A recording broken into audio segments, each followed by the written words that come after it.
want to talk to you tonight about what's been on all of our minds, the nuances of the Canadian music industry. I am sorry it has taken so long. Admittedly, I knew very little about the scene until hearing a podcast a few weeks ago. So it came to news to me that Canada has a disproportionate share of recording artists. Before I go on, any Canadians in the room? Okay, good, no one can fact check me then. To quote Rolling Stone, quote, "Canada has about a tenth the population of the United States, which only makes its outsized impact on the history of music that much more incredible. The stats here are astounding. 3 of the 5 or so greatest songwriters who ever lived are from Canada, as is the most beloved prog rock band, most significant country singer of the 90s, the biggest hip-hop artist of the past 20 years, and the quintessential R&B star of our era." End quote. The magazine Rolling Stone attributes the cornucopia of talent to arts education in public schools. And I have no idea if that's the cause, but I do know it's not the only one. Prior to the 1970s, the Canadian public listened to artists from down south, that would be us, or across the pond. Of course, there were bands in Canada, but they were assumed to be inferior. Ironically, for those aspiring Canadian artists, their only chance at making it into heavy rotation in Canada required them moving somewhere else. And then, in 1971, Canada required radio stations to feature Canadian artists 25% of every programming hour. That percentage went up to 30, 35, and eventually 40%. As tempting as it is, I'm not going to focus on the debate that followed, but I will give you some highlights. Does a Canadian who moved abroad count as Canadian?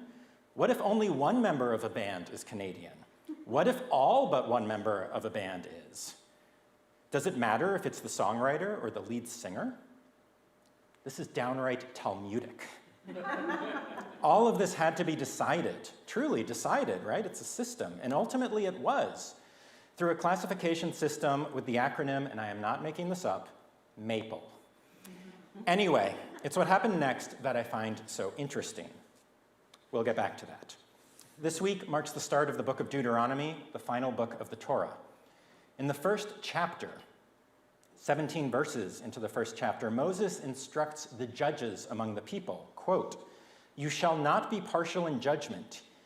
Hear out the low and the high alike," end quote. Deuteronomy comes from the Greek for second, duo, duet, and law. The second law, sometimes referred to as the second telling. All you need to know is most of what we read in the Parshiot ahead, we have read before. This command for impartiality is no exception. Quoting from Exodus, "You shall neither side with the mighty to do wrong, you shall not give perverse testimony in a dispute so as to pervert it in favor of the mighty, nor shall you show deference to a poor person in a dispute. You shall not subvert the rights of your needy in their disputes," end quote. And the last example I will share from Leviticus, "You shall not render an unfair decision, do not favor the poor or show deference to the rich. Judge your kindred fairly." I do have one more. This command is even retold later in Deuteronomy in the second telling. We know the verse Tzedek, Tzedek Tirdof, one of the most famous and often quoted verses in the entire Torah, "Justice, justice you shall pursue." Perhaps less well known is the verse that comes immediately before it, which is this one. "You shall not judge unfairly. You shall show no partiality. You shall not take bribes, for bribes blind the eyes of the discerning and upset the plea of the just." Tzedek, Tzedek Tirdof. It's justice you will pursue. We all read the Torah through the lens of our own experience. The fancy word for this is a hermeneutic. And I shared mine last week at Torah study, and it's this.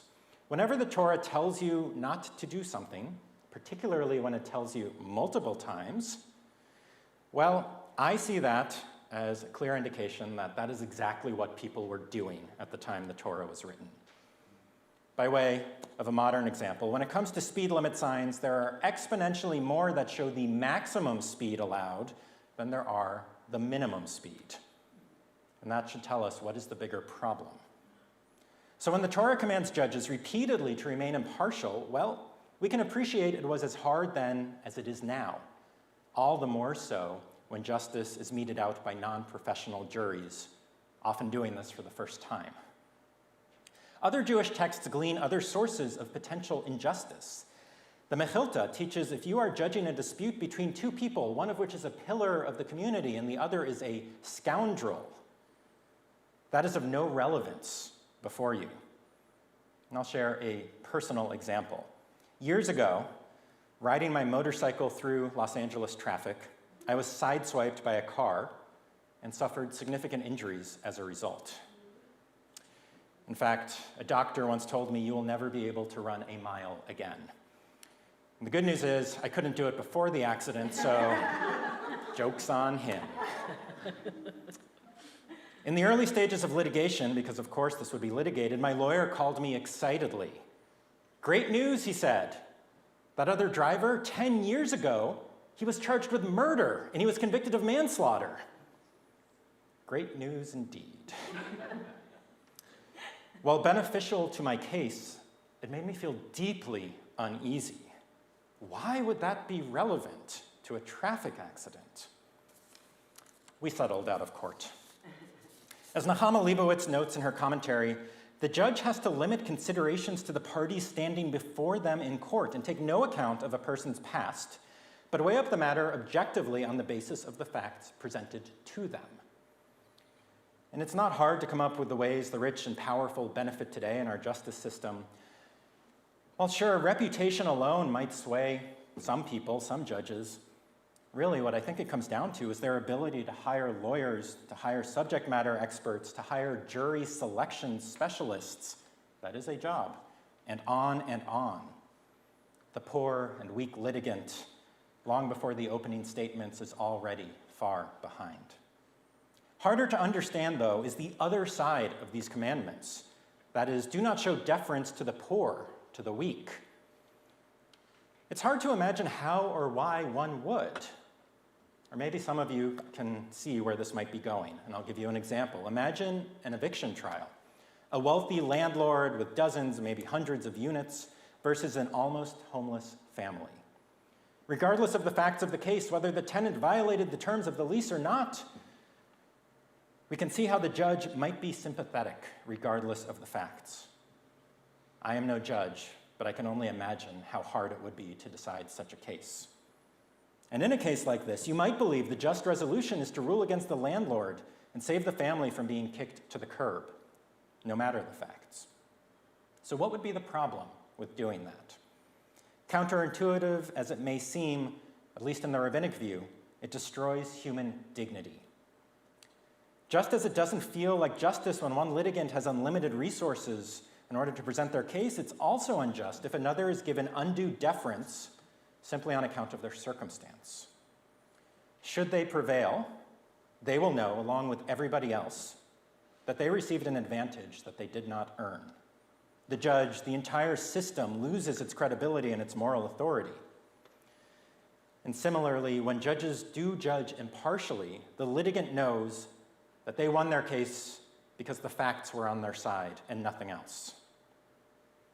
And that takes us back to what we all came here to talk about tonight, the Canadian music industry. Canadian content, referred to as CanCon, became a mark of shame to any Canadian artist. Imagine it, people saying, thinking, you're only on the radio because you have to be, because the station is forced to play your music. No artist, no person would want to ever be seen that way. It's humiliating. It's undignified. Judge fairly, impartially, let the facts speak for themselves. I've got another 2 pages here, we're not done.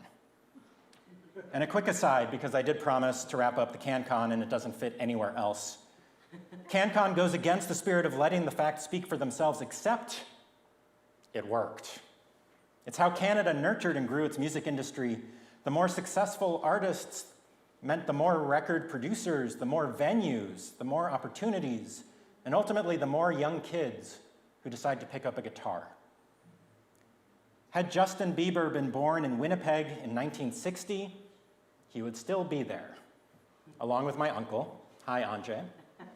He's not watching. Okay, the health of the Canadian music industry is interesting, but it's not exactly the moral issue of our day. So let's examine a more significant, albeit fictional, example. Les Mis begins with Jean Valjean having served 19 years of hard labor for the crime of stealing a loaf of bread. Based on the facts alone, it is an open and shut case.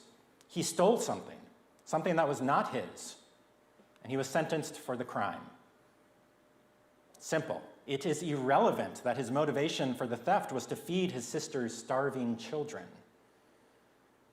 On the one hand, thank God that that is fictional, but on the other hand, I am all but certain that sort of justice and many other far worse cases have happened and do happen today. And this has led me to struggle trying to reconcile the Torah's idealism with the world that we actually live in. And here is what I was able to come up with. The justice of the Torah is predicated on there being a just society, the kind of place, the kind of culture, the kind of world where no one has to steal bread to feed their family. And tempting as it is to say that doesn't really happen, not in this country, 1 in 5 children in this country are going to bed hungry tonight. And that comes from Feeding America. If you have a source that counters that claim, please, for the love of God, share it with me, because I don't want that to be true any more than you do. How can you tell if a society is just? I like to use the philosopher John Rawls' test. Imagine you could have a do-over in life, a second living on the theme of Deuteronomy here. God says you get to play the game of life one more time. But there's one catch. You do not get to decide what your place in society will be. Rawls refers to this as the veil of ignorance. You do not get to decide if you'll be one of the 4 children with a full belly, or you'll be the one without. You do not get to decide if you'll be a man or a woman, black or white, if your parents will be documented or not, if you are straight or gay or trans, if you're rich or poor, able-bodied or with disability, if you have high IQ or low, and on and on. And Rawls's point was, in a just society, none of that would matter. To be clear, he does not advocate for a society where everyone is equal, but rather one where everyone is at least okay. To be fair, a just society, it's never existed in human history, and let's be honest, it never will. So all to say, Jean Valjean would never be sentenced to 19 years of hard labor because in a just society, no one would have to steal bread. There would be no crimes of desperation because no one would be allowed to become desperate. Years ago, long before rabbinical school, I staffed a trip where Israelis spent a few weeks here in the US working on various social justice and social action projects. One of the tasks that we did was serving meals at a shelter outside of Boston. After we were done serving the food, we debriefed together, me and the group, and I will never forget the first student, the first Israeli who spoke up. And I saw the look on her eyes and her face, shocked beyond words at what she had seen. She could not process, she could not articulate, she could not even form a thought that what she had believed her whole life was the richest country on earth actually had people who were without homes and without food. That was the first student. Every single other one said the same thing. The only person in the room who was not disturbed beyond belief was me. I'd volunteered in so many similar capacities that I had forgotten how outrageous it was that I should have to. There will always be people without houses, and by the way, there are 18% more people like that in 2024 than the year prior. Whatever it is you grow up with is simply the way it is, and becomes, for many of us, the way it always has been and the way it always will be. With all due respect to the Canadian music industry, I'm going to end with Torah. Tzedek, tzedek tirdof, justice you will pursue, you will chase after, not justice you will have. The way things are not the way things have to be. And as any teacher or parent knows, sometimes You've got to repeat the lesson 2 or 3 or 20 times before it sinks in. That's what the Torah is doing, trying to do. It is not the Torah's job to create a just society. That's our job. And if not now, when? Ken Yehi Ratzon, may it be God's will. I'd like to call on Christopher Chambers, our board representative, who will share announcements for upcoming events on this Shabbat and in the week to come. I hear there's some sort of food something or other next weekend. It sounded pretty good. I don't know. You should check it out. I'm going to talk about it. Yeah, I know. Shabbat Shalom. Shabbat.